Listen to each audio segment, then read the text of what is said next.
would call me to, get everything cleaned up. If there's debris dump runs or anything like that, they would call us.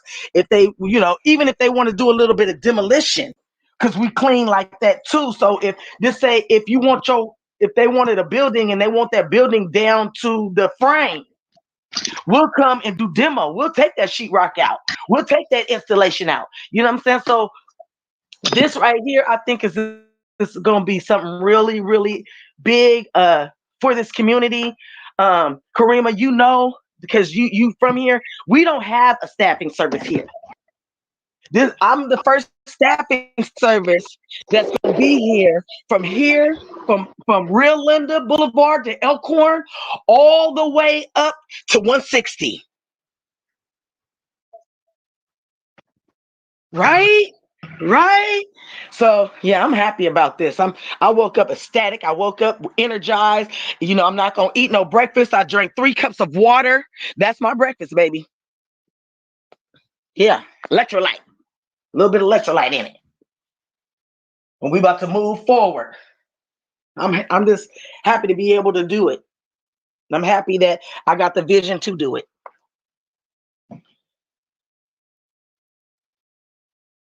Yes, yes, yes. So Daryl, what you got going on? I see that you got a hard hat on.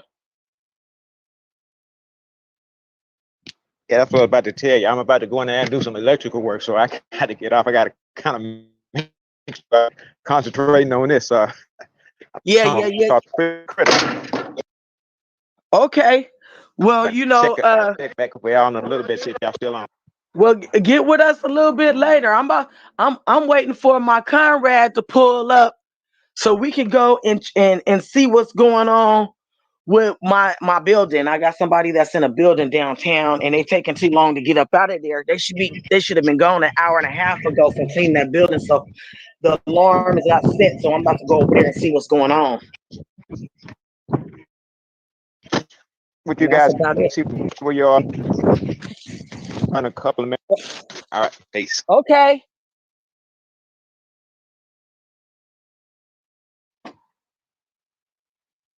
Okay, he gone. Kareem, are you there?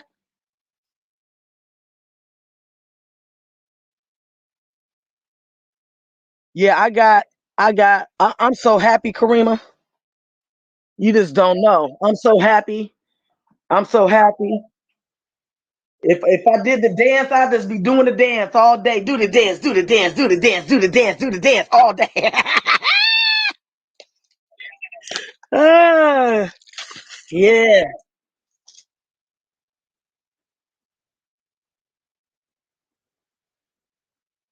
Well, all contacts are good. That's what I realized too. Is you never have too many contacts. You can't, yeah, you can't, because when one person fall or they fall short, that's why I'm making the staff, doing this, because we gotta start building and doing something here in this community, or it's not worth staying here. You know what I'm saying? So I put the work in to try to do something for this community. We got all these people with mental health issues and drug addiction that we're dealing with, that basically need services, but they need to be put into the right atmosphere, not just thrown out there or people judging them. You know what I'm saying? At the same time, clients have their needs as well. You know what I mean? When they need their job as well. So I'm not about to lie. I'm drug testing everybody. Yeah, you know what I'm saying? I'm drug testing everybody. And if they are dirty and they want a job, then that's when the resources come in regards to getting them cleaned up, because I can't work with them if they not cleaned up. I can't work with them if they, you know what I'm saying, because that's a liability on my behalf. You know what I'm saying? So we gotta get you right. And I'm gonna put it right in the middle to let them know, look, yep, we got jobs. They start off at $21 an hour too. But do you really want this? How much do you really want this? You know what I'm saying? You guys to get clean. Thanks, King. Thanks for your support. I appreciate you.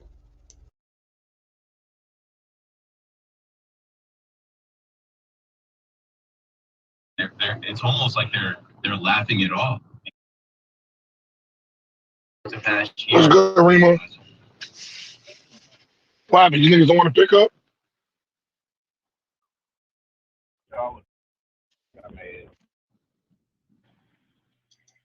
Oh, Shalom, Mark. Yo, what's good? Ain't shit. I wanted to see who's timing in. Oh, Karima called everybody. I guess these niggas ain't picking up.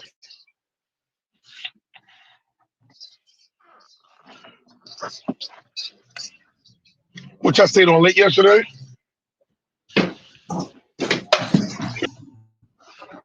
Y'all did a show yesterday?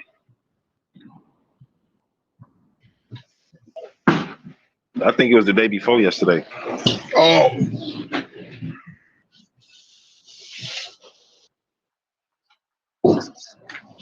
Hey, shit, I just want to see what y'all talking about. You know, I just be sitting back chilling, listening to y'all goofing off.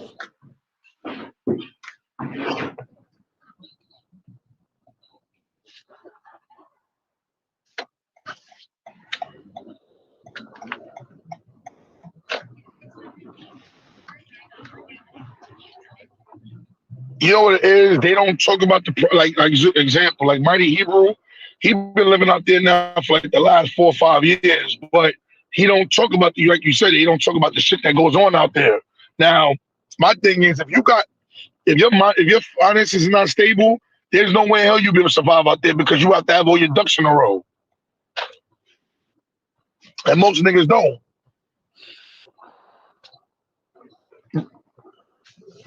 Right,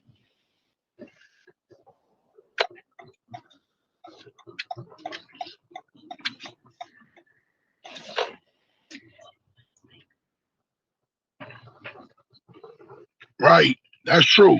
That's true. I mean, everybody's scapegoat is, oh, just run to Africa. Let me see this lady. Hold on, Rayma. See this lady coming on now. That was her number. Cause I was gonna I got a lot of connections out there. I just haven't been there yet. Quanaf, I got a lot of brothers out there that's plugged in. I even got a lady I pick up. She's from Ghana and she actually plugged me in. But like I said before, you know, I haven't had time to go over there and do nothing. So if you don't go over there with your ducks in a row, then I mean, like I said, you know, yeah, oh, I'm over there. Congratulations. So then who the fuck is gonna keep taking a damn flight that's like 18 damn hours? So you know, it's a lot of shit that niggas don't talk about. I mean, don't get me wrong. I'm not saying this place is fucking great because no one knows this place sucks. But no niggas ain't come on no contingency plan. That's true. Hey, mom, I'm outside. All right,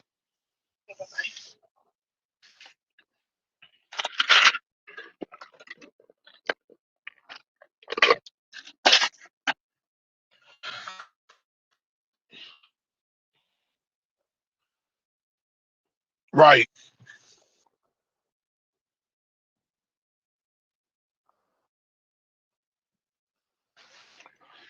The sister was telling me that they got a program out there in Ghana for American blacks to get your own land and your own house and it's tax free.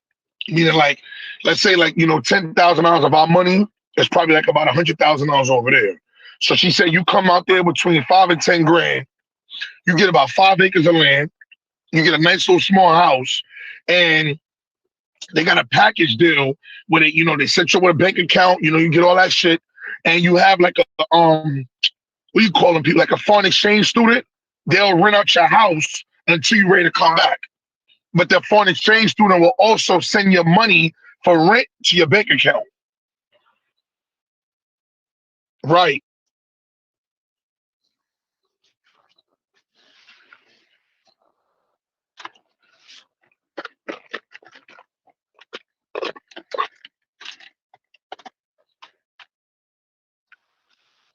right, right,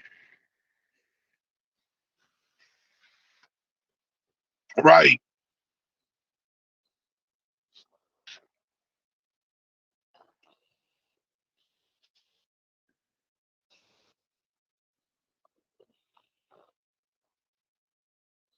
Right, put in their name, right.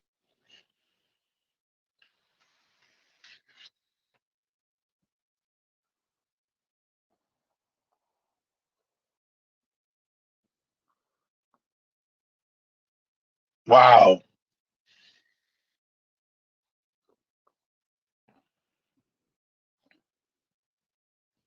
So basically, the way she was saying that she's full of shit. No, I'm not. I'm not down there. The one thing about me, I've always been good in just taking information and then I'll do research on my own. So she's a regular. She's one of my regular pickups, and she's from Ghana. And she was telling me about this shit like maybe about 2 months ago, and I was just like, wow, okay. But I never actually reached out to niggas I know that actually went to Africa to see, whatever, because I noticed how when niggas get plugged in certain ways, they start acting funny. If you know what I mean. They act all brotherly and shit, but then once they get plugged in, they start acting weird. And right,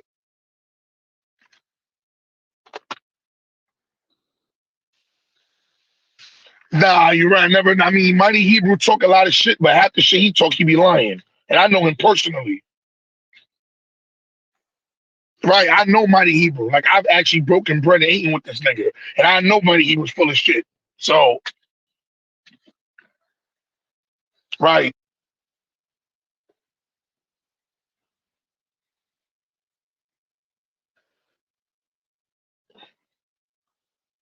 can't push back. I got you. Now you're right, because it's funny if I go down the list of people I know that traveled over there, none of them niggas got land over there. At least not that I know of.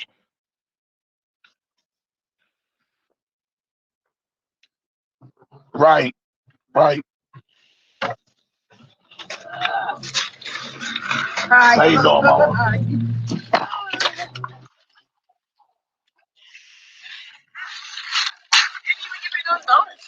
For real? Hold on, Grandma.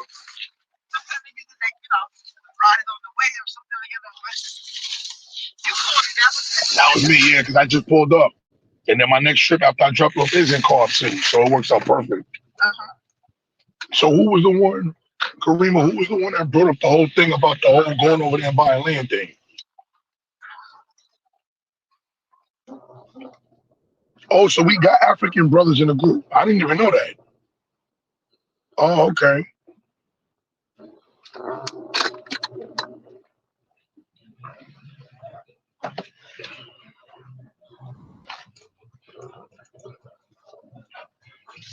Oh, okay. She want the green card.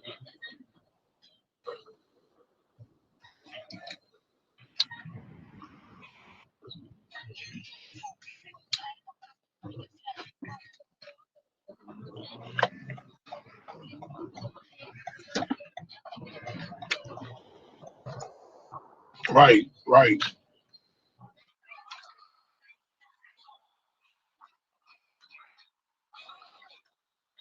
Wow. Right.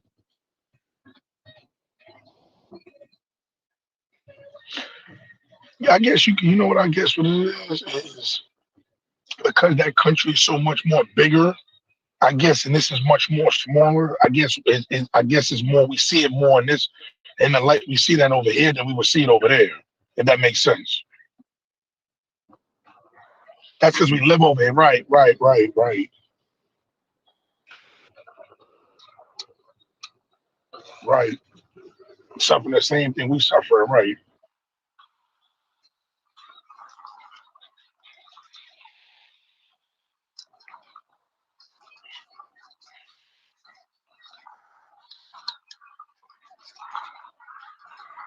right, right. They'll laugh and smile in your face. Right,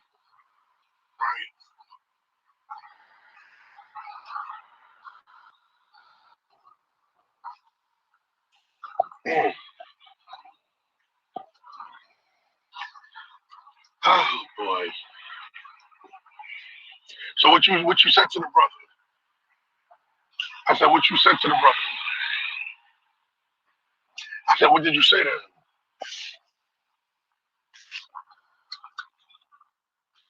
He didn't even know. Was he oblivious to it or he knew?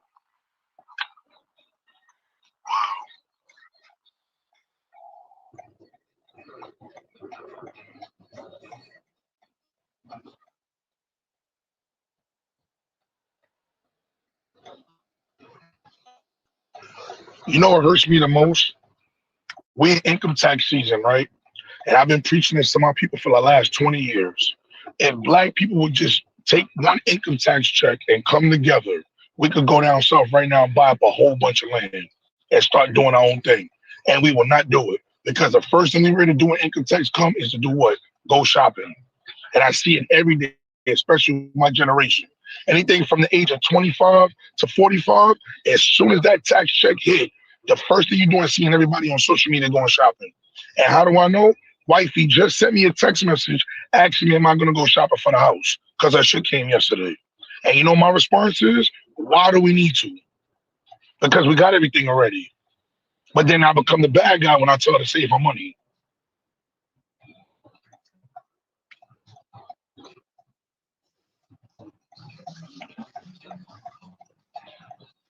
It is, but I'm saying is that it's a start though to get things together versus being scattered and just not coming together at all.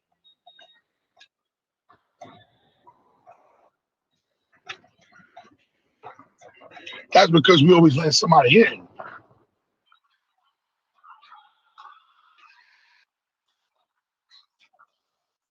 Which store you going tomorrow? You going to shop? Stop and shop? I got you.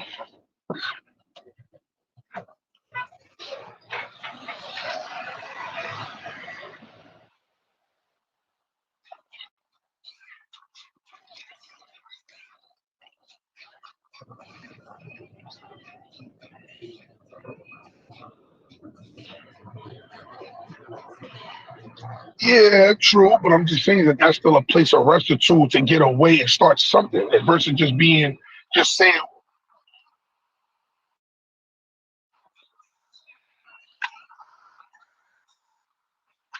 No, what I'm saying is like an example. Let's say we started a foundation, right? I don't know what the name would be. Just throw any name up there, and we all start showing on social media that we've been migrating to the south and been starting. That's something that a lot of blacks are going to look at and say, okay, you know what? Instead of me being scared, let me take a chance and start seeing what they're doing, and it might actually, everything on social media blows up. So that could become a world scale to see all blacks saying, damn, if they can do it, then we all need to start coming together. You don't know. Well, rather complain about it all day, every day, and keep talking about a white man got his foot on it, it's not going to fix it. Right.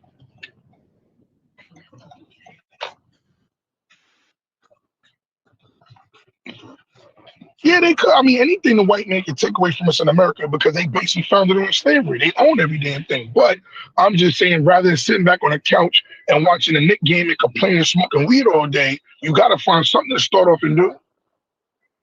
Because it's going to be too, well, yeah, how you going to do that, though?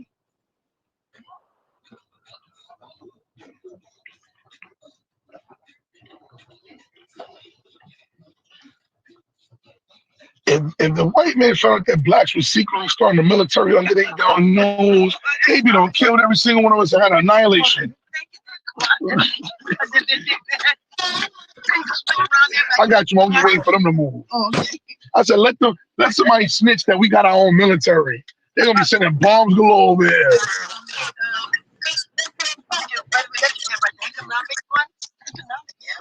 But it's like I've seen great ideas, but when you bring it to our people as a culture, it sounds good, but they don't want to do nothing. Right. You know what I mean? Everybody wants to wait on whitey. It's the truth. If Bill don't say it, they don't want to do it. There you go. That's true. You said keep that up. Keep it up. Don't worry, I'm gonna keep preaching. I'll see you later, mama. Oh. All right. No, I wasn't talking to Karina. I was talking to my passenger. She was going to the supermarket. Hey.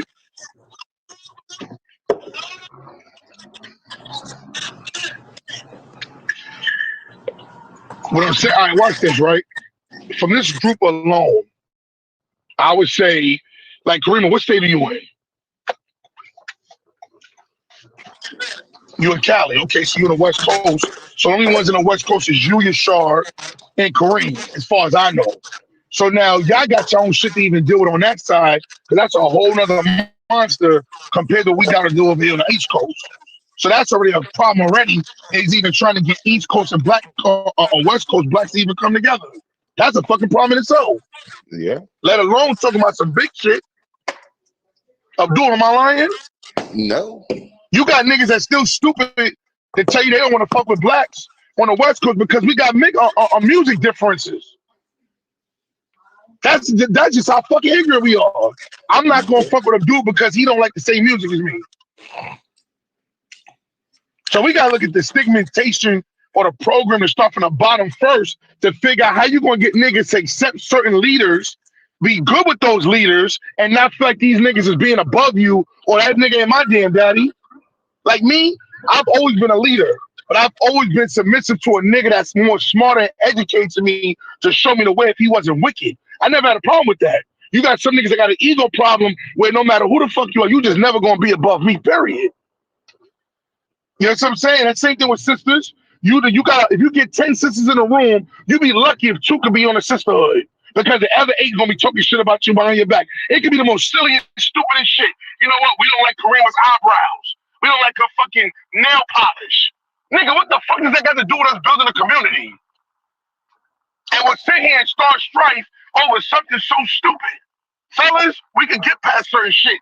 Our problem is ego checking. You know, a nigga get a little bit of power and now he want to walk around with his dick hanging out. So like me, I've never been a follower. But again, if Abdul called me right now and said, Daquan, listen, I got $20,000 out of my own fucking pocket. I want you to give me another 20 so we could buy this big ass music studio. Pulls out a big ass fucking blueprint and shows me how we gonna make $1 million in a year. Nigga, I'll be running to California so fucking fast, Abdul, you couldn't even get on a toilet seat before I be there, nigga. Right. But that's just me though. Now, again, Karima, before y'all even met me, I've always been like that. And every time I always bring up to put my own money, every time even when I was on here, and Abdul's a witness, every time I talk about taking out my own money, these motherfuckers do what? They get off. They run off. The only nigga I can say outside of Abdul and maybe Marquise, those are the only 2 real niggas I can say that if I ever, because I met Marquise in person. If I sat here and gave Marquise a certain amount of bread, I know he's not gonna fuck me over. But like I said, every time I've been on here talking about finance and getting our shit together, all these niggas be back here for hours and hours, Karima, even when y'all don't even be on, and talking all this good old great shit. And as soon as I'm like, nigga, what state do you live in? So I can tell my wife, babe, I'm gonna be gone for a week. I'm gonna go fuck with the fellas. We got some shit we gonna take care of. No problem, babe. I'll see you when you get back. These niggas is MIA. That's my right hand to the father. That's why, Karima, when these niggas start talking about economics, I don't say nothing no more. Because I've donated to Hebrews. I've given to the cause. I've given to niggas I never fucking met. I can go down the whole list of shit that I did. And not because I want no fucking glory out of this shit. It's just because I love my people. But if you're going to bring, hold on 1 second. See if this is her. Linda? No, it's not her. No, go ahead, speak. I'm trying to find the person I'm picking up. So that's why I said, like, overall, like I said, it sounds good, but these niggas be full of shit. You talking about getting a military together, these motherfuckers don't even want to send each other $10 for a sandwich. Period. Niggas won't even take care of their lockdown family. Right. You can't even take care of your immediate family, so how you gonna even get on that type of scale? That's Linda? Yeah. Hold on, y'all. Picking up somebody. Linda, right? Okay. What's good, Abdul? Yeah, I had you last week, mama. How y'all doing? I can't complain. I was telling Karima when she was talking about the whole going to buy land in Africa, and I was telling her, I said, it may not be cut away to be, but I said the problem is that people, they took all this stuff and they come back here with all these different ideologies, but you niggas can't even say each other $10 on donations if a nigga say he was hungry. And you over here talking about going to fucking Africa. Make it make sense. Right. And even in America, like I was telling you, we can't even get over East Coast and West Coast beef. So how the hell we even gonna build?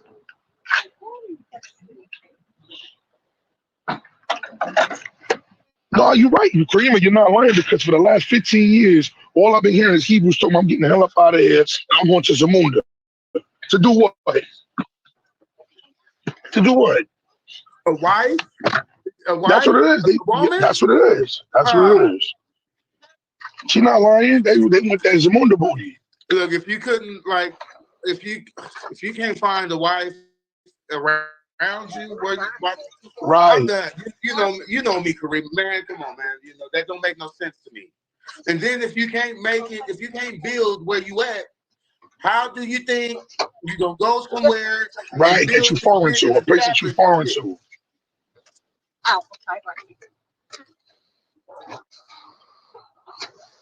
Nah, nah. Like,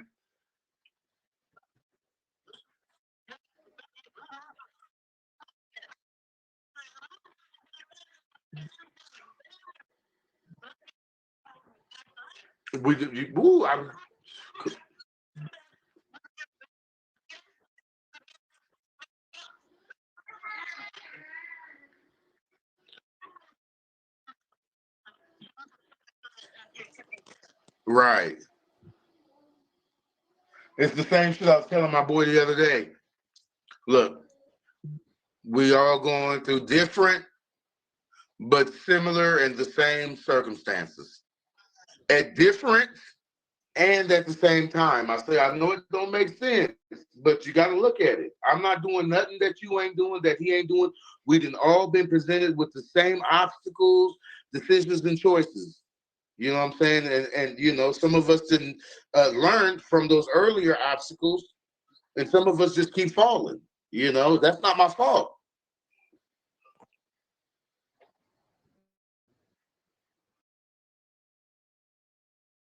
Yo, Ruben, what's good? You over there quiet as hell. I'm cool. Listening to y'all doing this morning. Yeah, we chilling, man. I'm just on me and Karima. She was trying to call anybody to chop it up. I was just telling her my take on what she was saying about the brother that was talking about, you know, this African thing. Because at the end of the day, if you can't fix your problems over here, how you gonna go to a land that's foreign to you and fix problems over there? Make it make sense. Right. Make it make sense. And Everything we want to do is always run. If you run, we think that's fixing the problem. Running's not gonna fix the problem. so you're gonna run some problems into a different set of problems. Right, bro, we took 10,000 blacks over there right now. We literally in a month we got the same problems. Yes, it's gonna be the same problems. You know why? Because once we get adapted to that land, we're gonna be doing the same shit over there we're doing over there. Same shit, and we're gonna have the same problem that we have here. Right. With the nigga who's gonna want to be in control. You know, That's what I just said. It's always gonna be right. There you go. Know, there it goes right there. Nah, nigga, you ain't smart, nigga. I got a college degree.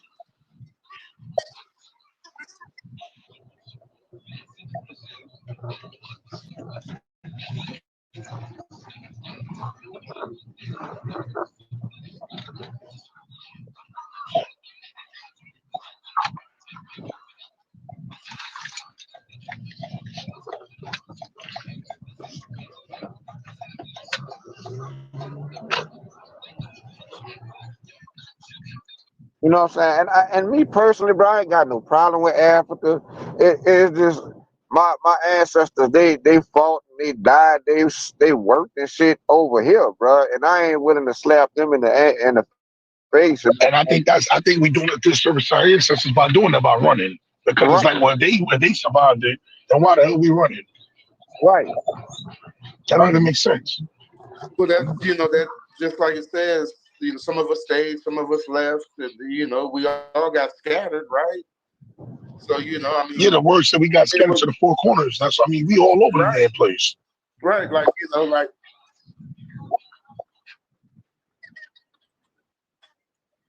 right. You don't go visit the blacks in Australia. We don't go visit the blacks in Cameroon. Let's be real. You don't. Some niggas don't even consider them our people based off what they've been told. You got blacks in Canada. We don't even go there to see them. Fact. Shitload of blacks in Canada. Right there. Shitload of blacks. And I'm not even talking about the free blacks that was free. Right. I'm talking about the niggas, our family that ran and escaped and made it to Canada. Them niggas didn't look back here.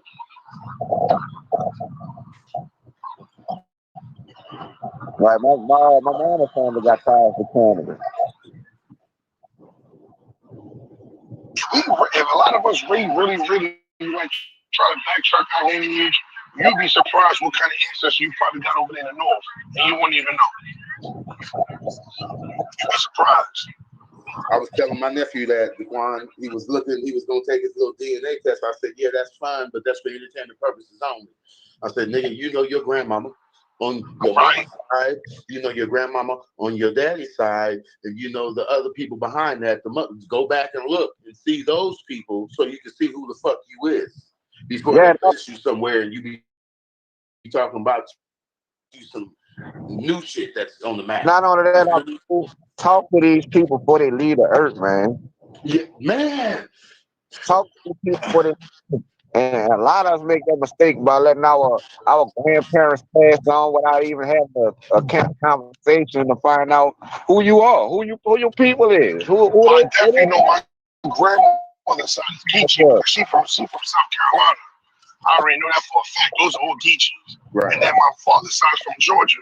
So that lineage, when you do the research, that come from slave owners in McCray, Georgia. McCray, Georgia is a small town next to Savannah.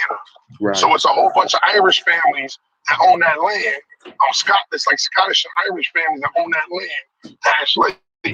That's where that lineage and that name, that last name come from. I never got a chance, like Ruben was saying, to sit down with my dad before he passed and say, Dad, you know, like give me some news about your father, his father. I never got a chance to do that. I was too little. Right. Same here. Because look, man, you know that it's real. The child's mind thinks like the child. Nigga, I wasn't thinking about that until my dad. I was asking. I would call him about like 5-7 years before he passed. I would call him and ask him certain questions because you know the shit that he had said when I was little was coming to fruition. This shit was coming to truth, and I'm like, nigga, how the fuck did you know this shit? I remember this shit. You know what I'm saying? But he gone now, right? And then the questions I should have asked grandma because my grandma lived she almost lived longer than all of her children. Her last child, he was crooked. He tried to do some stuff with her will and everything. God is real. God took him 30 days after my grandma passed. For real. You know what I'm saying? And I was just like, man, all that history, all the lineage, all the knowledge, right? Because they, you know, when I found out we were slaves, you know, all they want to do is say you a slave, you a slave, you a slave. But no, my grandmother, yes, she picked cotton, but she didn't pick cotton on nobody's farm, but her family farm, right? And teacher, and her grandmother was a teacher, and her grandmother was a teacher. And during that whole lineage, they owned land out there. You feel me? And that's all the lineage I got from them. You know what I'm saying? But you know, it's there. All we got is, like I was telling my nephew, all you have to do is look at your lineage. Okay, the blood test ain't gonna tell you how long do it go? 7 years? I mean, 7 generations and it's done. Yes, it's 3 generations. Man, I didn't see. Look, no bullshit. I didn't see a nigga my age, right? Who got, you know, a sister who has a baby. I'll put you by the curb, mama. Already, right? That's 3 generations right there. You feel me? And by the time you like, you know, look, you can almost see 5 generations, 4 or 5 generations in your lifetime. Right. You know, so you got to understand that. They act yeah, you're right, man. Because I mean, my dad. For a long time, we're having babies older. This is my opinion. It's what I've been seeing. We're having babies today at a later age because we're more comfortable and shit, right? Right. But back then, everybody was having babies at a young age. You know what I'm saying? At 12, 13 years old. Your 12. Yep. 20, 23. Right. It was like 12, 13 years old. Right. Now you're right about that. We've been conditioned to do that though, because remember, the responsibilities that we have now is totally different than back then. Facts. So you like, it's like your whole thing is, okay, I want to be a man, but I want to be a man at an age where I know I got money in my pocket. Not at no damn 13 when mommy still got to put money in my damn pocket to go to school. Right, that's real. So you're right, it is different because you said it, by the time you don't got 60, you already got 3 generations already before you died. Now you be lucky to get 2 generations before you get out of here. You too, mama.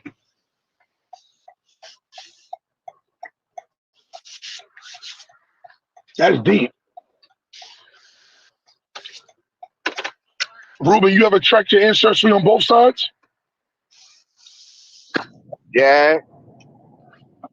No, to my as far as like not the like African, ancestry shit about the moon and all. I'm talking about as far as like where they migrated patterns in like America, Yeah. like migration patterns in America. Yeah. Like my mom's family came from Nova Scotia, and they Louisiana. My dad's family, they migrated from Virginia. Oh, okay, so you got Virginia lineage, okay. Yeah, they migrated from Virginia to Alabama down to Louisiana after that. Okay. Yeah, a lot of people don't even looking at, bro, and that'll let you know more about your history than anything. Anything, right? Because then you can really start saying, okay, this person in my family probably did so and so and so in history, and you won't even fucking know. Your great uncle could have been a damn architect of the first fucking, I don't know, the goddamn needle, nigga. You won't even know.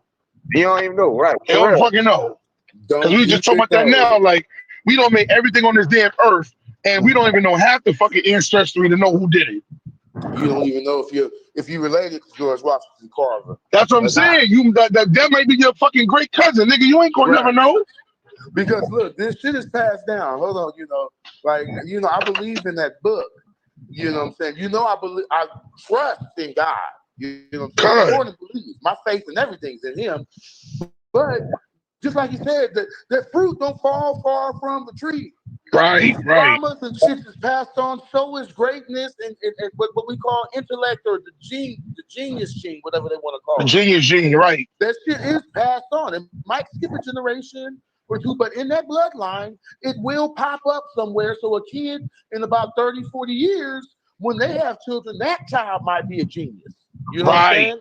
So it's saying it's not falling far from the tree, bro. You know what I'm saying? Unless, unless he cleans you, unless you clean. You know what I'm saying? But we're seeing, what happened, and we're seeing the fruits, like, fuck. Right. We're seeing the fruits of the people, of our ancestors. We're seeing the fruits of some of our ancestors. Some of our ancestors was trying. Some of our ancestors did fight and make a way. Some of our ancestors didn't. Some of our ancestors were lost. And we can see some of our people today that's lost. We can see some of our people today that's making a way, that's fighting, Because what it is it's just hard because for the 10 you get that fight, you got to try and rebel. Right. Well, you got to know about the fight, and it got to be in you. If you wasn't never taught to fight back, if you were never ever taught to fight back, how do you know? Like I just had that 2 minutes ago, right? Yeah, if you were never taught to fight back, if you was always taught to be subservient and all that stuff, how would you ever know to fight back and to stand up for yourself? That's like a conversation April had a while because she was talking about a green property in her hometown. So I actually have pictures of this property, you know what I'm saying? Because that how her hometown was like York, Alabama, and that's where my daddy from originally. That's where he was born at, York, Alabama. When she showed pictures of that property, it was my great aunt's property. So I'm like, I know this house. Like, I know this house, April. I said, she's like, you do? I'm like, yeah, that house is on Mammy J. Marbley Lane. I'm saying that's who the house was for. That's my great aunt. Ain't Mammy. Wow. I'm like, God damn, it's a small world. So I ain't really get a chance to sit down and discuss our families from York, because York is a real small town. And it's possible that she could be related, being from York, Alabama. Cause only black people I know in York was my cousin.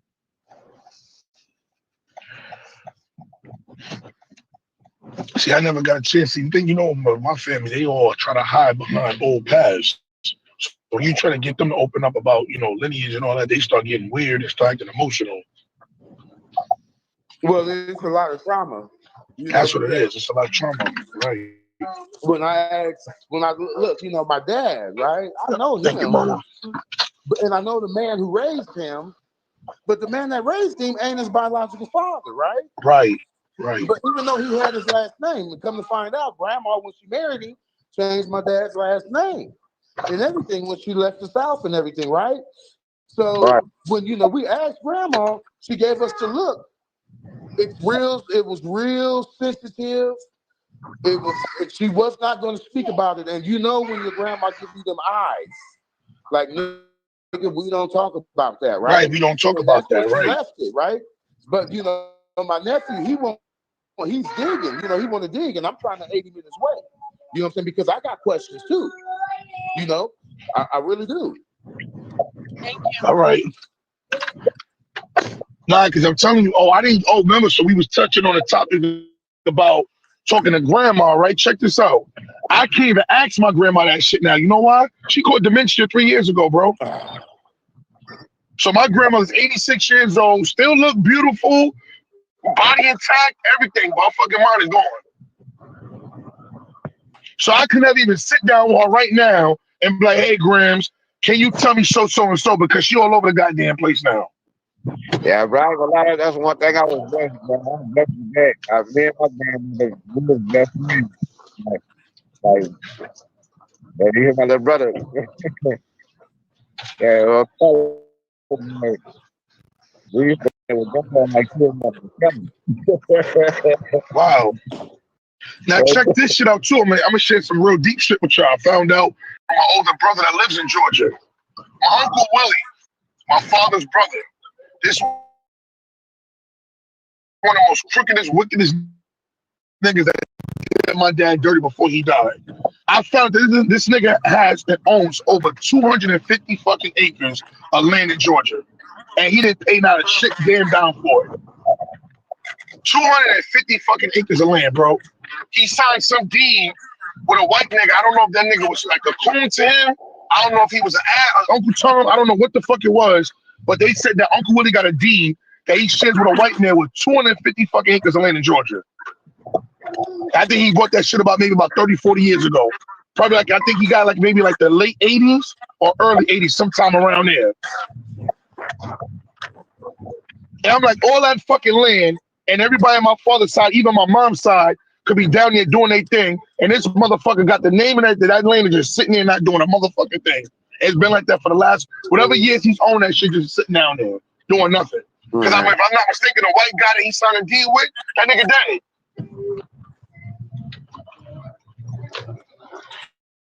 Yep. And I said, this is why I was saying why we can't get nowhere, because shit like that. Nigga, do you know what the fuck I would do with 250 fucking acres of land? Nigga, I'm like, look, nigga, all you motherfuckers better fly down there and come get some of this shit. I'm like, what type of land is it? Hold on, man, because you know, you gotta know, you gotta have money and experience shit to know what to do with the shit. Right, but the thing is, I always want what type of land? Was it? Did it have a lot of trees on it? I don't. That's the thing. My brother never. He showed my oldest brother just turned 60. He said he's seen the deed. He just never seen the land. He knows where the land is located at, but he never physically went to the actual land to see it. Right. But he knows for a fact that land is my uncle's, because he said every time you go to the town, they always talk about all that land being owned by the McCrae's. And you know, with Georgia, everybody know each other. These niggas is all fucking nosy. So when you go to a local supermarket, everybody in your goddamn business. Yeah. He said every time he go there and see the old heads that be reading the newspaper and shit like that, they always talk about what is your uncle gonna do with all that damn land. I'm just sitting here. Now, my Uncle Willie, he just turned he got to be around 83, 84. He's in his dying years because he just caught another stroke. And his wife just got it 2 years ago. So I already know his time is ticking. So now, you're going to leave that land probably to your son, which is my cousin. And what the fuck are you going to do with it, Michael? Now, Michael was my cousin Michael's a state trooper in Atlanta. Now, he might do something with the shit. But the point is, even with that, you know, just with him, 250 fucking acres, nigga, none of you niggas can know what to do with that shit. You know what I'm saying? Like that. So that should make a nigga go crazy. All this land to play with, nigga. And God knows how cheap you got it for because you signed a deal with a white man. Yeah, but the land has to be worth something. That's what I'm saying. Like, you can have all the land in the world. If it ain't got no development and you ain't got No. I found the area in Georgia because I Googled the area. I gotta get the name. I'm gonna get back to you about it. I'm gonna get it from my brother. The particular area that it's in Georgia, that 1 acre land right now is running you 10 grand. Right. So that property right now, for 1 acre right now, that land is running you 10 grand. I already did the Google search on it for that area.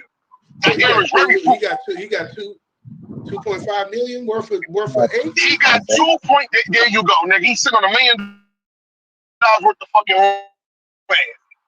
And I was always wondering why my uncle always said he was rich.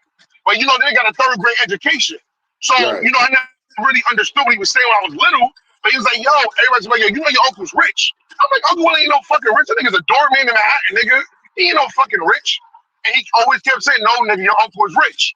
I guess because he knew what kind of gold mine he was sitting on. Look, and you know, damn, he was rich and he was smart. That nigga wasn't Yeah. stupid. That No, nigga he ain't was stupid. living off the whatchamacallit, because obviously the shit around it was going up. So that means the property was going up. Right. You He got need it to know, early for like, dirt cheap, and now because look what you it's still worth got now. to pay taxes on the land too, though. Here's the Like, thing. I That's don't know why about I out said I there. never got in depth. I never got in depth to find out, you know, the full details because I told you, when you talk to my family, you're like, my brother, he's an alcoholic. So you got to get this nigga when he really, really drunk, he get emotional, he start telling all this shit. That's how I found out. When he get real fucked up, yo, dude, the nigga get fucked up, he start telling every damn thing, bro. And I'm just like, damn, nigga, I just bought 1 motherfucking acre off this nigga. But he's selfish. Willie would never sell me a damn piece of that shit to save my life. That's why I said my dad was alive. He'd pimp slap my damn uncle. Because my uncle did my father dirty. What happened was my dad was 20 years older than my mother. Let me share some shit with y'all. So in modern day terms, my dad would have been a pedophile because my dad was 44 when my mom was 22. But in modern day world, you know, even though it's a 20-year gap, that's still considered legal because she was over 21. So Yeah, she's fine. right, so check it out.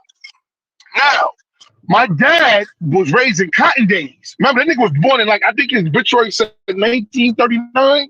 Like, he was fucked up. He came to the north and came to Harlem first for a better life. They said when my dad got here and seen all that chocolate city in Harlem, that nigga fit right in with his southern accent. He got a New York swag quick. So the nigga went and got a you know when they shoot the Godfather of Harlem? My dad used to live in Lenox Terrace. So the nigga got a job working as a porter in a Coliseum in Manhattan. He went back down south and got my Uncle Willie, my Uncle Paul, and about maybe like 7 of my aunts and a bunch of cousins. One of them got left behind because the nigga was beating her ass, and my dad said he wasn't able to get her on the first run. So the nigga was doing like some Underground Railroad shit. The nigga went back again and wound up getting her ass when the nigga was asleep. So they all got up here. My dad got all these country-ass bunking jobs. Most of them was at the Coliseum. My Uncle Willie wound up becoming a doorman there. So because of the plugs that my father had, my Uncle Willie got the same benefits. So then my uncle comes with the idea, why don't we open up a limousine company and we'll use your connects? So my dad was like, okay, cool. No, actually it was my dad's idea. But my dad, because his education on paper, you know, he wasn't illiterate,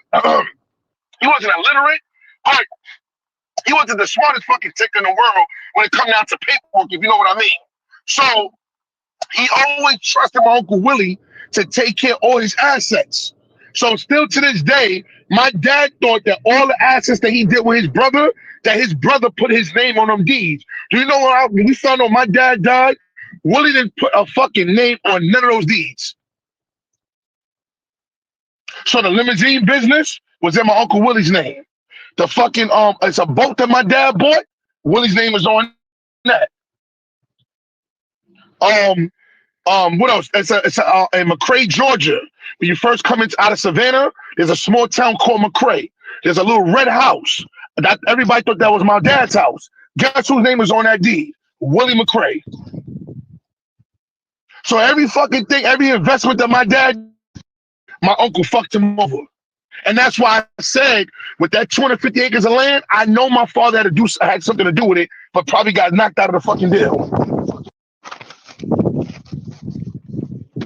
See, my dad was very naive to his brother. Nigga, it's my brother. He not gonna do me dirty. So it was like, okay, Willie gonna take care of it. You know what? Yo, bro, don't worry about your name and all that. I got you. Don't worry about it. Nigga, it's my brother. He not gonna fuck me over. Guess what? When he died, his name ain't on shit. So Willie, not to trust my brother. remember, these niggas come from the South, from slavery. So, you know, again, they was always tight. Then you come to New York and it's a whole different story. Yo, Dara, I think you got an echo on your Bluetooth, huh? Okay, let me do that. Take care of that. So it's like, you know, when I hear all these stories, that should be fucking up inside, because I'm like, damn, you know, the conditions that we in, and me, you know, acknowledging and understanding who I am in the Bible, and knowing the kind of conditions my people's in the culture, these are the reasons why we fucked up, because of niggas like Uncle Willie.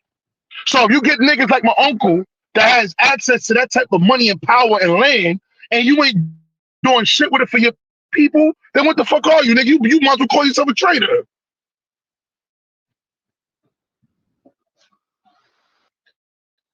Think about it. So when he dies, I don't know, you know, like I said, I don't know what he did with the deeds, but I don't, you know, I'm pretty sure he set his kids up, which is he only had 2 boys, and one of his sons died 4 years ago. That was Willie Jr. So the only one living son he got left is Michael. That's the same troop I told you in Atlanta. So I'm pretty sure he put, you know, Michael's name on that deed if he did. Well, Michael's the only one that can inherit it. Right.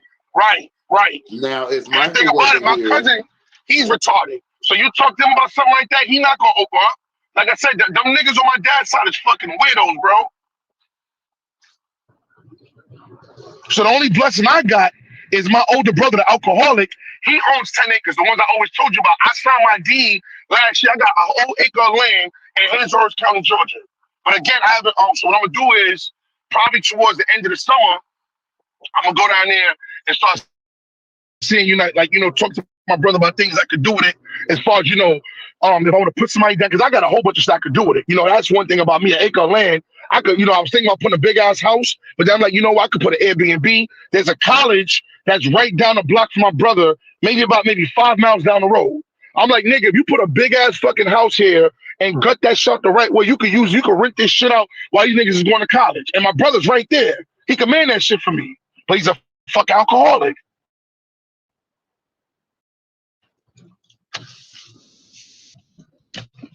So that was one of my ideas so far. But like I said, I got an acre of land, but I didn't want to stop there. You know, acre of land is something small compared to what we could do as a culture. Who the fuck is this? A doctor's office?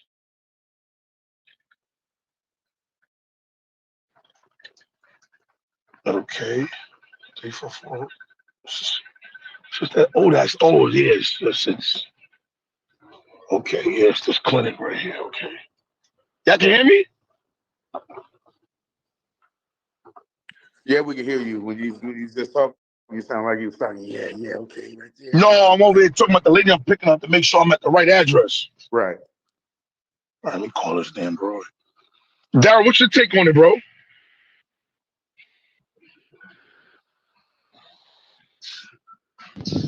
Well, I'm just getting here. I'm gathering information as to what we're talking about. What are we talking about? Hey, Mom, I'm outside. Okay, what color phone? It's great. When you come out, you're gonna see me right in front of the bus stop. Right in front of the bus stop when you come out. But I'm not at the bus stop. You gotta come inside. What do you mean inside? Inside, I find the Rite Aid and the walk-in, the medical. It's the amalgamated bank. You have to come inside. Inside the little room. You're not at 3440 Boston Road? No, I'm not on Western Road. I'm on Georgetown. Okay, they must have screwed up your address. Wait, hold on, let me see something. You know why? You're my second pickup. I got another pickup right here on Boston Road. Let me knock out and I'll be right to you. Give me about 10 minutes. Okay, call me back. I'll call you right back. I'll be right there. Okay, great. All right. Oh my God, these niggas always fucking up my trips, man. You know what? What's crazy? She understood it when you said, "Let me knock her, and then I'll be back to school for you." She understood. Okay. That's that New York slang, bro. That's that New York slang I'm doing. That's just what it is, man. That's that New York slang, bro. She so understood it.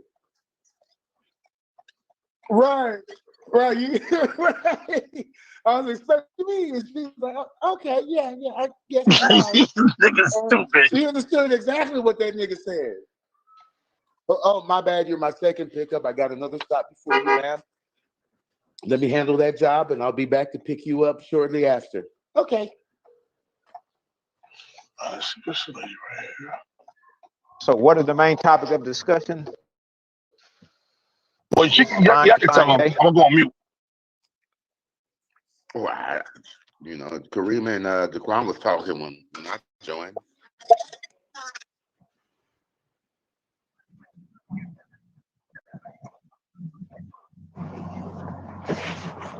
The topic of information. Oh yeah, I think but once we understand that it's all about energy, certain words can energize you and certain words can take energy from you. And so what I've been discovering is that there has been a organized campaign to feed a certain group of people information to arrest their development.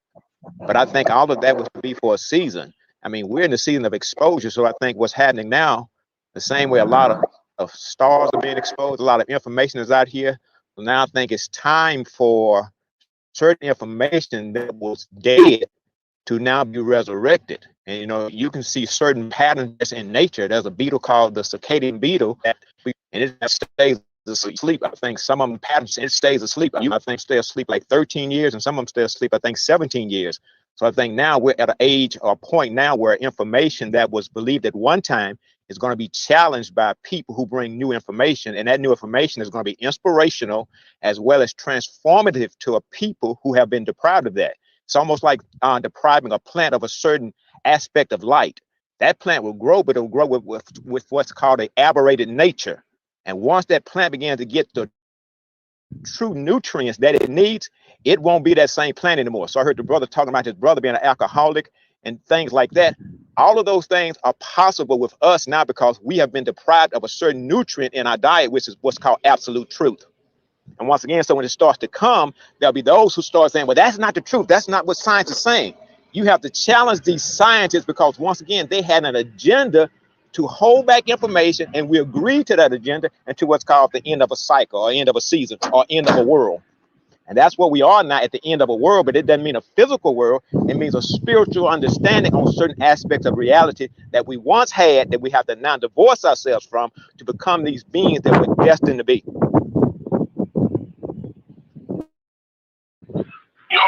So when you had left, Ruben, I was telling the group that my Uncle Willie signed he has 250 acres of land in Georgia in an area that's very fruitful. That land right now for 1 acre is going for about 10 grand an acre. So Abdul obviously did the math. He's like, your uncle sitting on about $2.5 million. I said, but the nigga's older now. He just had another stroke, and he duped my father out of signing any name or those putting my dad's name on any of those deeds. Most of those things, those accolades he has, or most of the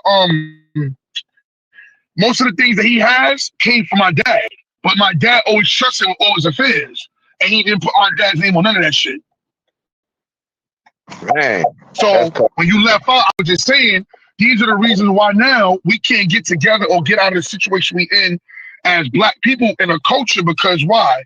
Look how much, you know how much fucking 250 acres of land is? What the fuck we can do with that shit? But again, look who owns it. So I'm like, you're worse than a goddamn white man. So I'm like, how the fuck he got access to that much land and nobody knows about it or want to talk about it? So every time I talk to my brother about it, it's like he'll talk about it for like 5 minutes and he'll change the subject. So it's like, okay, well, who the fuck do I talk to? I can't talk to my older sister because she's a fucking con artist. I can't talk to my aunt, which is my dad's sister, She's a fucking Jehovah Witness. She's a con artist. All she ever did was ass pockets when he was living. So if I call Michael, which is his only living son, which is Michael's Willie's son, he's a fucking retard. He's not gonna give up information because again, it's like, oh, that's my land, you know, that's my daddy's shit. But nigga, I'm your first cousin. Right. That's supposed to be. Them niggas all right. They're supposed to be a family, but them niggas, for some reason, when they was in Georgia as slaves, they were normal. My brother told me little skit stories. When them niggas came to New York, they started acting fucking weird. Once my dad opened up his limousine business and allowed Willie to control all the affairs, them niggas started acting weird once they started getting a piece of northern money. Remember, they grew up as cotton pickers. So they came to the north. My dad went to Harlem, went back down south, got all fucking on dad's side, brought them up here for a better life. And once they got a piece of that American dollar for the north, they start acting retarded. So these are the type of niggas that they'll come on your Facebook page and like your posts, but if you call them niggas, they'll act like strangers. Like weird shit like that. So it's like I can call my cousin right now, yo, Michael, yo, what's good with that 250 acres you sitting on, nigga? Like, what's good? Let's get some shit started. Huh? Nigga, what you talking about 250 acres? Yeah, well, you know, like that's how he would be. That I can just hear that nigga voice now. Most of our problems that we face is self-inflicted, bro, and we got to deal with that shit first. That's how I tell Karima. So when niggas talk about running out of America to run to Africa, you can't even fix problems like my Uncle Willie sitting on a fucking $200 million worth of land, and you don't even want to give an inch away. Right. So how the hell we gonna move to Africa? Right. And then I said, that's crazy because you can't even. That's crazy. You got to fix the problems that you have here first. Now, you got to be successful here first before you think you're gonna go somewhere else to be successful. You know what I'm saying? I just told that nigga 2 days ago. The same problems is gonna happen. The same problems that we have here is gonna happen over there. You know what I'm saying? And that's, I'm like, yeah, I agree with that. You know. Check this out. I just told y'all 2 days ago. My boy, I knew this nigga since 7 years old. Stole fucking Vaseline from me in the gym. Look at that, little shit like that. Vaseline, nigga. A $5 jar of Vaseline you stole right in front of my face. So fuck the land. That land, that's a later thing to talk about. Let's talk about the small shit like that. My own nigga, I grew up with stole from you. Well, you know what I mean, nigga. You know what I mean. I know. You look, Daquan, you let him have it. Well, yeah, no, we're gonna say it. I'll let the nigga have it. There you go. Fuck it. Fuck it. I'll let the nigga get it. I know what you mean. The nigga did stick it in his pocket and everything. Right in front of my face. In your face. Nigga, in your face, right? I'm like, yo, got the trunk open. We put the basketballs in there. We put the mop in there. This nigga gonna take this shit and put it right in his fucking deep pocket, right in my face. Fuck. I can see him doing it, just sliding it in there. Right, like, and then nigga looking at me smiling and shit. Yo, dude, you can't make this shit up, man. That was him asking you, is it cool? Right, with the smile with it. Yeah, and then when you smiled and you looked at, you probably speak your head like, nigga. You probably like this motherfucker. Like, right, and then, you know, he was like, yeah, it's cool. Fuck. That's why I'm like, this shit gotta stop, man.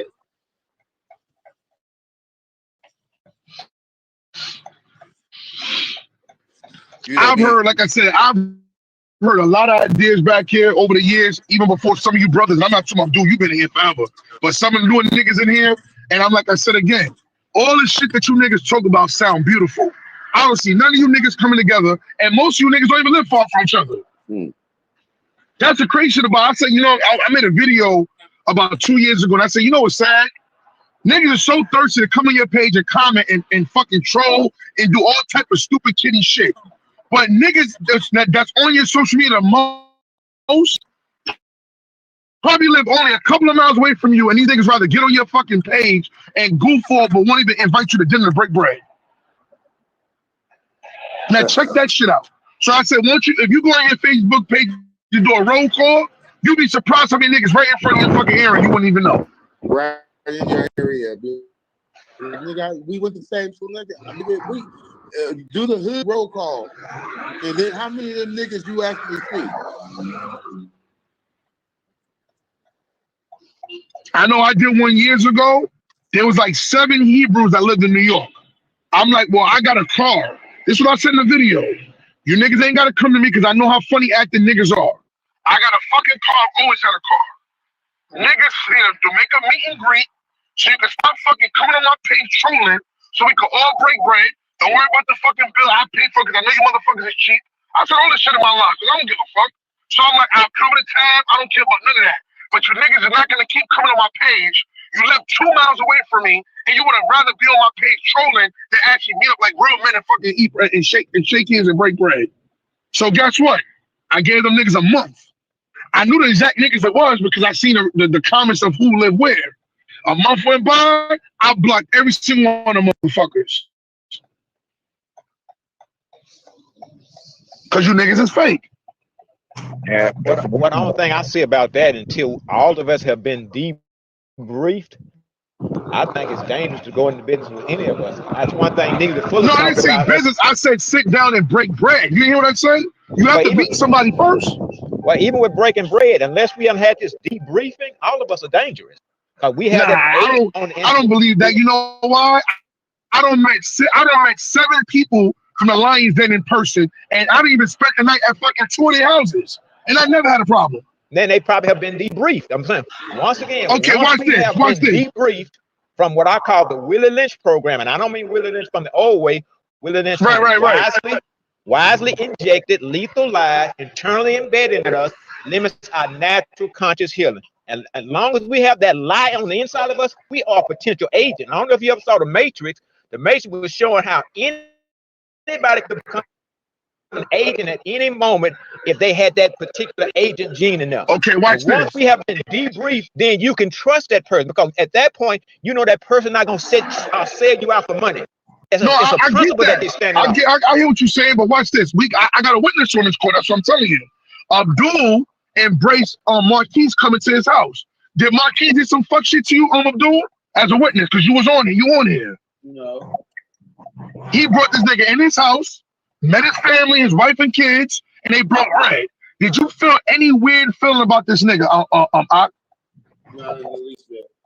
But once again, they probably have been debriefed. Most of us on this particular platform right now have probably had a debriefing aspect applied to us. But still, it may be some stuff that was we inherited from our ancestors that we don't know about. And those things can kick in and in circumstances will make them manifest. Once we understand that we now have our compass pointed on what's called a value system and a moral system, at that point, I know that somebody couldn't give you $10,000 to take me around the corner and sell me out. I got to understand what you value most first before I start talking about doing certain things with you. I can still meet you and let you come to my house, but once again, if you value this world more than anything, I can't trust you, because I know this world is going out. And it just works. You cutting out, brother. You cutting out, right? I drove from Baton Rouge to go break bread with a new chick and their family. You know, I brought my family up there to meet their family. We sit down, we broke bread. You know what I'm saying? Met each other personally. And wonders. And Ruben, haven't y'all been best friends ever since, ain't y'all? That for real. It's like exactly. It like went to a whole nother level after that, bro. You know what I'm saying? Well, I'm not saying it's not impossible. What I'm saying is that all of us have inherited something if we came through this system right here. And if that something is on the inside of us, then we at least have to acknowledge or be aware that there's something in us that could compromise the other person. There's nothing wrong with breaking bread, but I'm talking about when you start about getting into what's called a more intimate relationship. Well, now we need to do this together and do that together. Because if we are so in love with this system that as it is, you will deliver your brother up because this system may give you a reward for doing that. And somebody say, I'm gonna give you $2 million to bring brother Dare to the table. Shit, that nigga at the table. Yeah, but see, everything is but everybody's not a Judas though, bro. And I hear what you're saying, but I don't look at everybody as Judas. I'm saying we all have the potential of being that Judas unless we take inventory as to the system that we've come through to make us a Judas. Right, that's what I have the potential of being a Judas. I would have the potential of being a Judas if I'm not being debriefed. We all can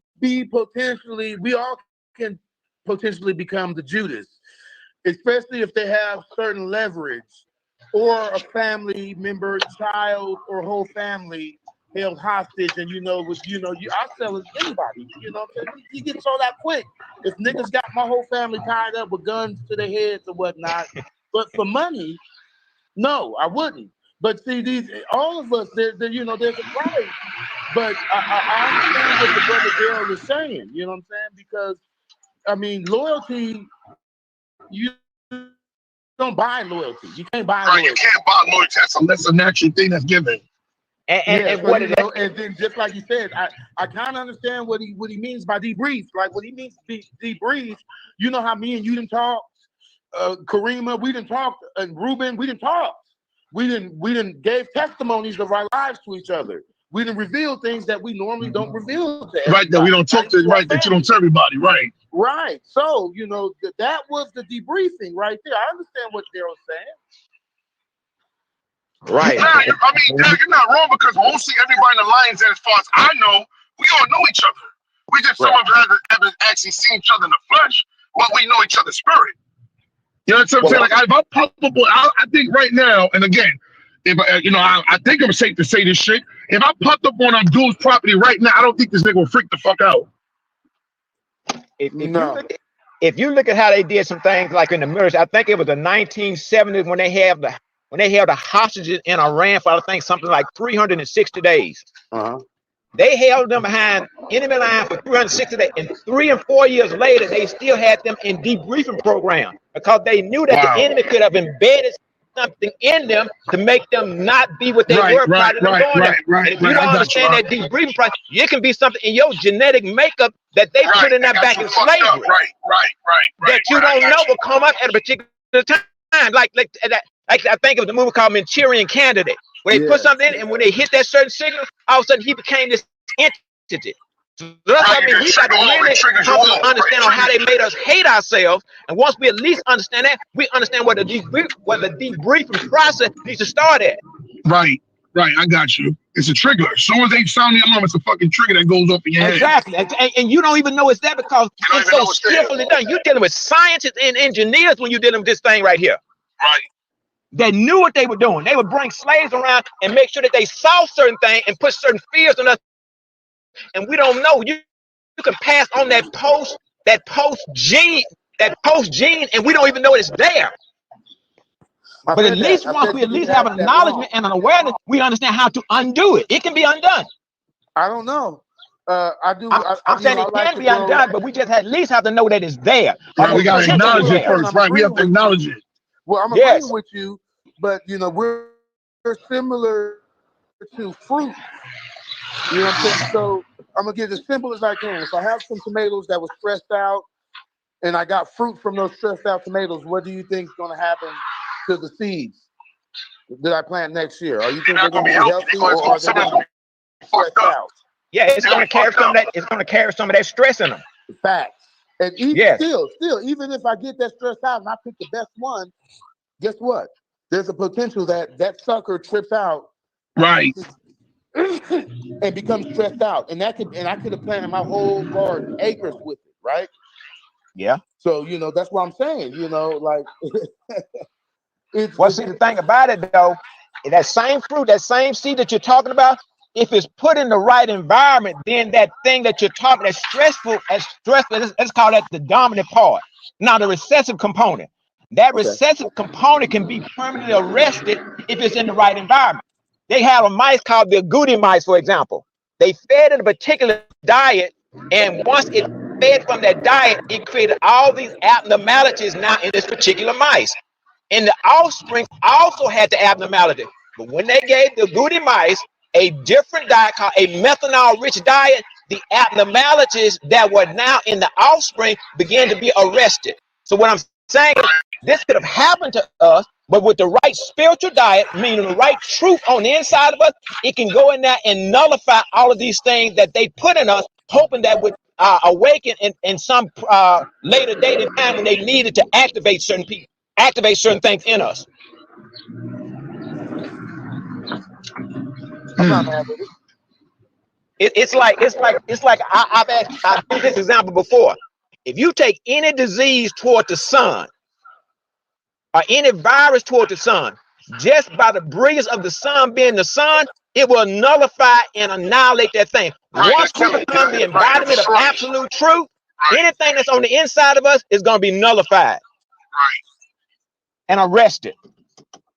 But it's a matter now you having that truth forcing through you. If you're not you're right though, because truth, you get a right nigga $100 grand in his pocket, and we could be talking back here for years, and then guess what? You turn the block one corner, this motherfucker gone. Oh yeah, just like that. Yeah, and at least having that awareness that capability is within us gives us at least the right way to look at things. I'll say it that way.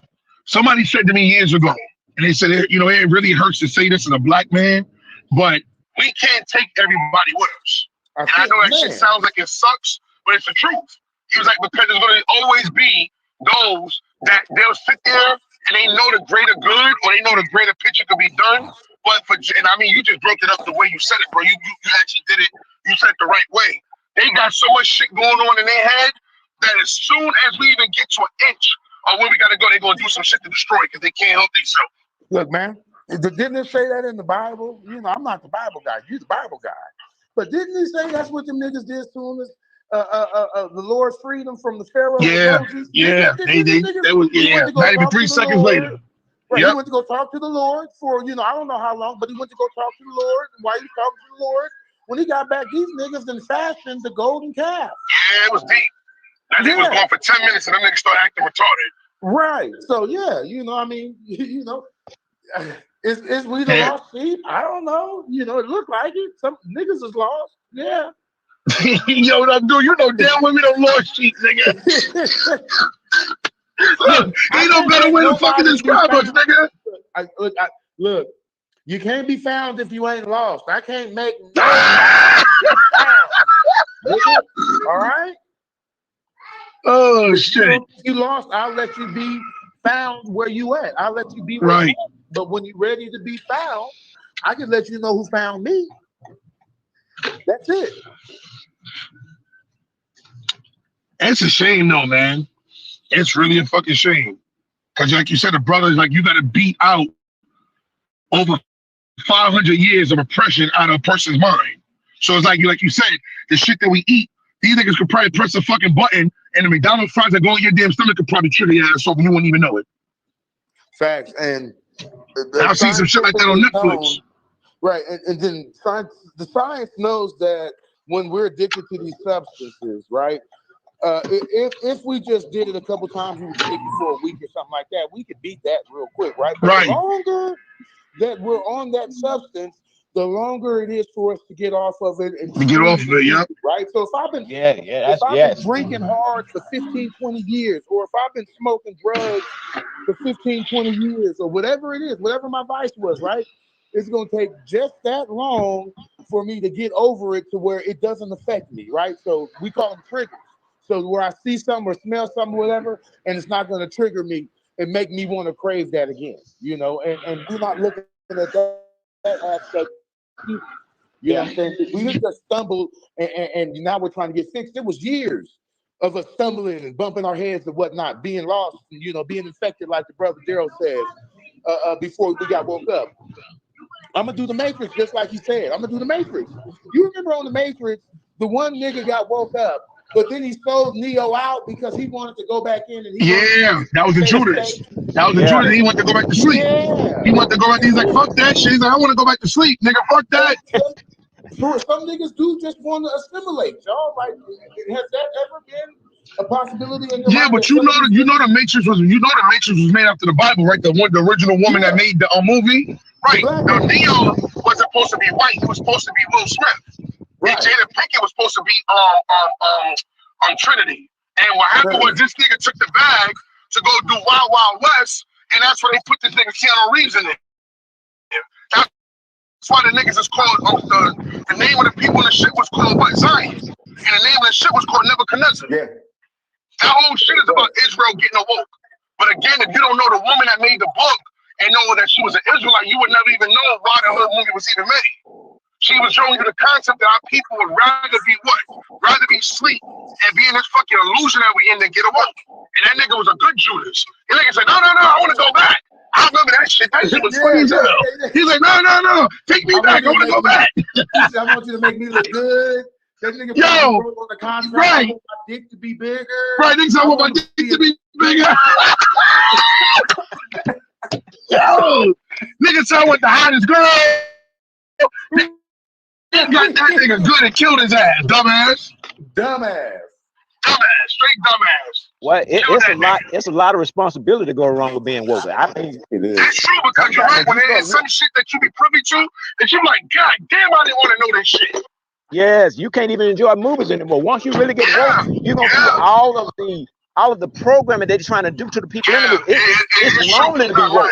It's lonely and lonesome to be when you woke. That's a lonely place to be. Because you know why? I noticed that when I see things that the natural person don't see, like you said, it puts you in a plane by yourself, because everybody else is still seeing it from a close eye view. They putting that shit right in front of your face. Like my kid's mother told me, I'm really gonna see this new movie they got with Tesla on Netflix, but they're not using the Tesla name. Where at any given time, that's the Obama movie. That's the Barack Obama and the Oprah something movie. And they got the Teslas just crashing into each other. Right. They were talking about that shit on the radio today. And everything that was electric, like the airplanes and all this shit. Was all just crashing at any given fucking signal time. Yep. And you know Elon Musk has been putting microchips in the brain. Did you see about that shit? Yeah, I heard about it. Yeah, the nigga got it with now. You can tell a computer what to do by just using brain signals and shit. This nigga crazy as hell. They pushing it. They pushing it. So they're like, oh, well, what about that nigga? The United States pushed that on everybody. I said, nigga, that mark of the beast could come any form of way. I'm not putting that shit. You could kill my black ass. I'm not putting that shit in my fucking brain. I'm good. Well, it's getting real. It is getting real. They going after the kids. All the parents who was like, fuck that. My kids ain't getting none of them COVID shots. Right. We got COVID. We just survived it. We ain't spread. They're coming after the kids now.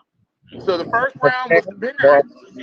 The second round is the children. So they finna start kicking your kids. Listen, watch. It's beautiful. They're coming after your kids. When they say your kids ain't in school because they legally can't be in school, what is that called? Truancy. Huh? What are they? If you got something, they're taking it. They're gonna force you to fucking comply. This is forced compliance that ain't nobody seeing or saying. I mean, for Latoya? Not Latoya, right? Yeah. So my house got that COVID shit. No, it's for Latoya, Pop. I gotta call her. You feel what I'm saying? They force compliance, like for real. Like when I seen it on the news, I was like, damn, this is crazy. So us parents who's totally against that shit, y'all trying to come after us, right? Saying our kids can't be in school, right? But if our kids can't be in school, you're gonna come after me for truancy, child abuse. Then you're gonna kidnap my kids, pump them up with all of the shit, right? And then put them in some foster home. Oh, okay. It's just crazy. A doctor told me that, like I came down with a little cold, you know what I'm saying? And that was a couple of years ago when the coronavirus scare was going on. Well, the doctor came to me, I told him my symptoms, and he was like, now I gotta ask you this. Do you want tested for corona and had the virus shot? You know, do you want to have the corona, the corona shot? No. He was like, I'm glad you said that.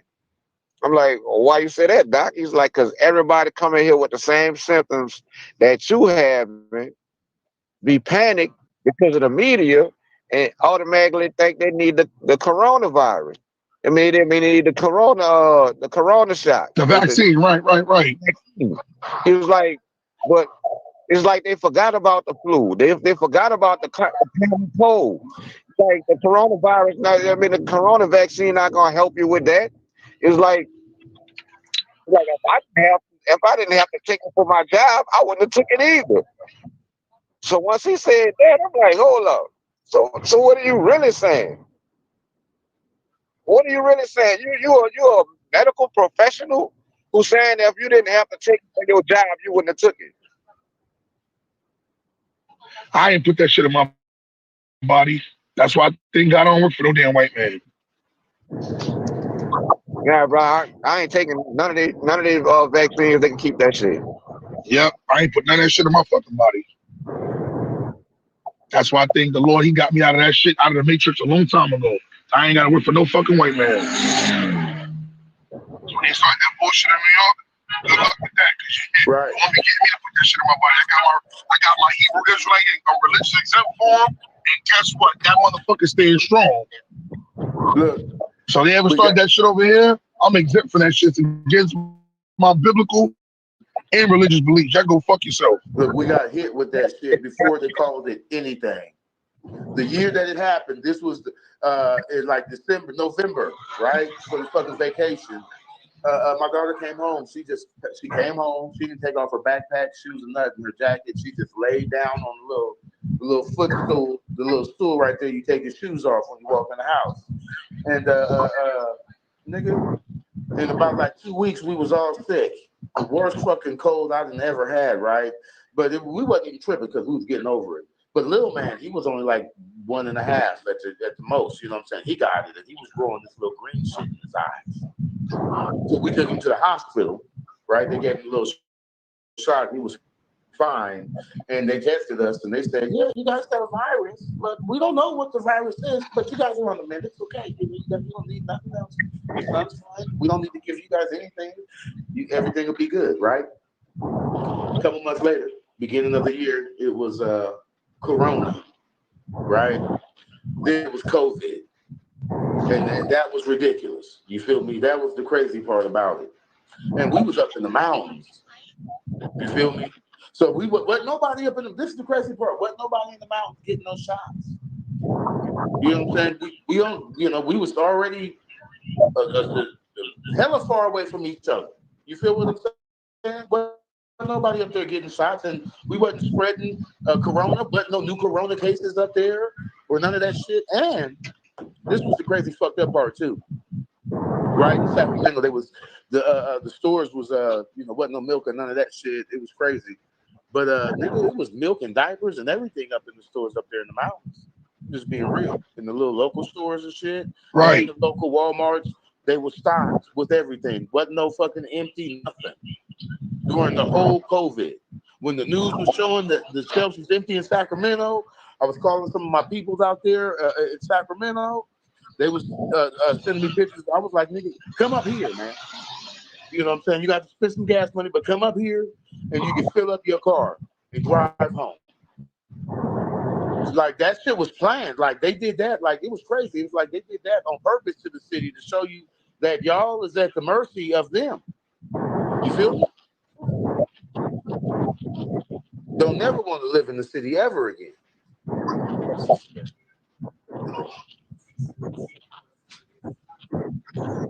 Closing down the roads. Could you imagine that? They was closing down the roads and shit. At least I knew where fresh water was, and I could shoot a deer in my front yard. You know what I'm saying? At least I could do that.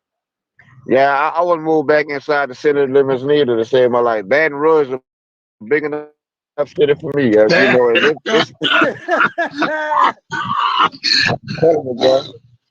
Yeah, man. oh, shit. I remember trying to evacuate for Katrina, man. They shut all the highways and roads, set up that contraflow shit. Bro. Man, it took me 12 hours to get from New Orleans to Appalachia. That's not an hour and a half, 2 hour drive. Wow. Yeah, that shit is that shit has to be scary. That type of shit like that, and Yeah, that's that one way in, one way out shit. Yeah, when you live in the city, like you can see how they can block the roads, you know what I'm saying? And like to me that's just scary, you know what I'm saying? And then the other aspect of the city too is the energy. When I ride in the city, there's this bad energy. I can feel it. It's everywhere. It's thick. You know what I'm saying? You can wipe it off your face. That's how thick the negativity out there is. You know what I'm saying? So, we come in and we go home. It probably been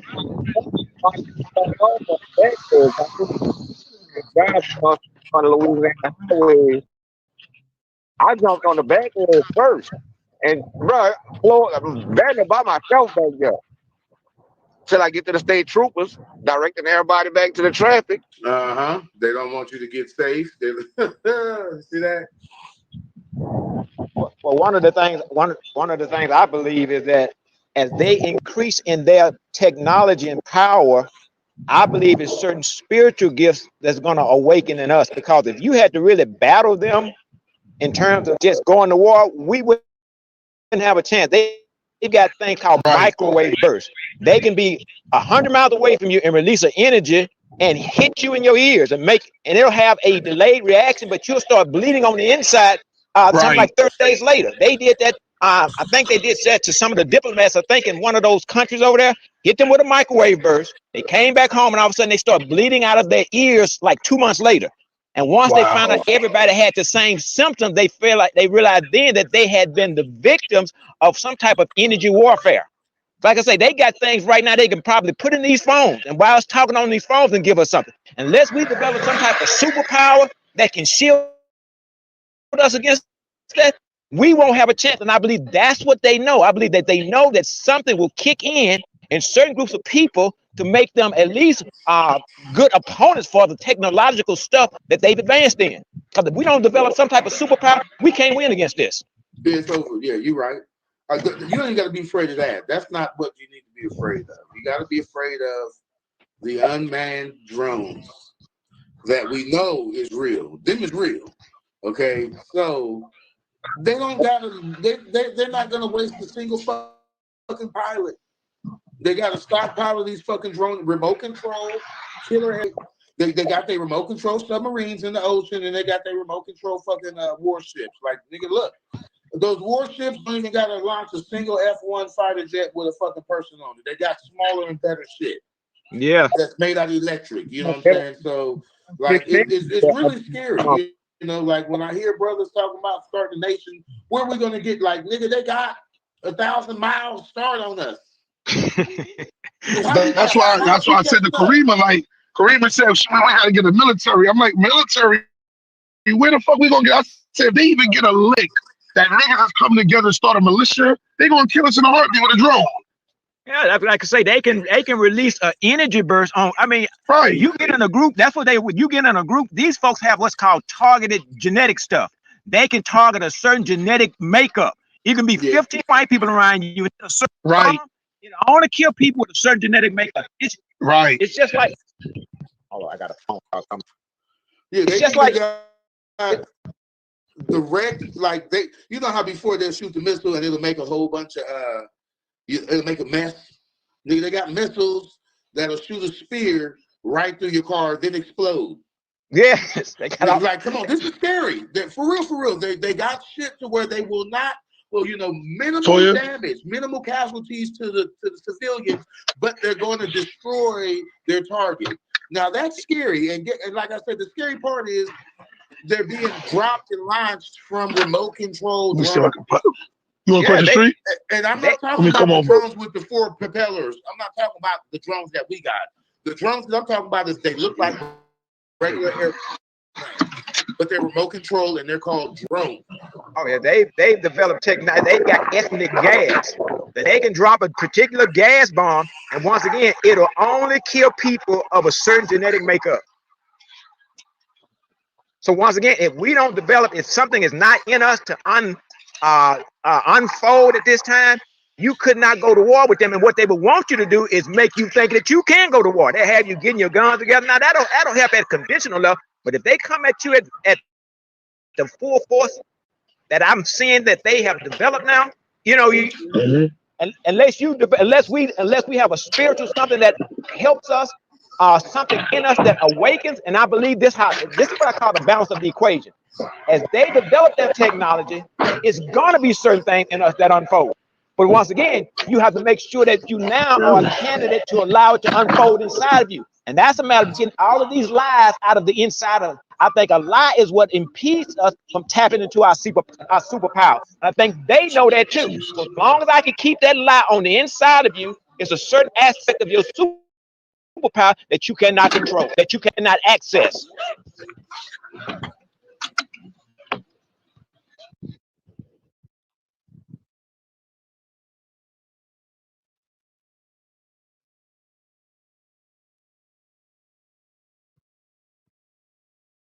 Everything went quiet. I'll be back in a minute, y'all.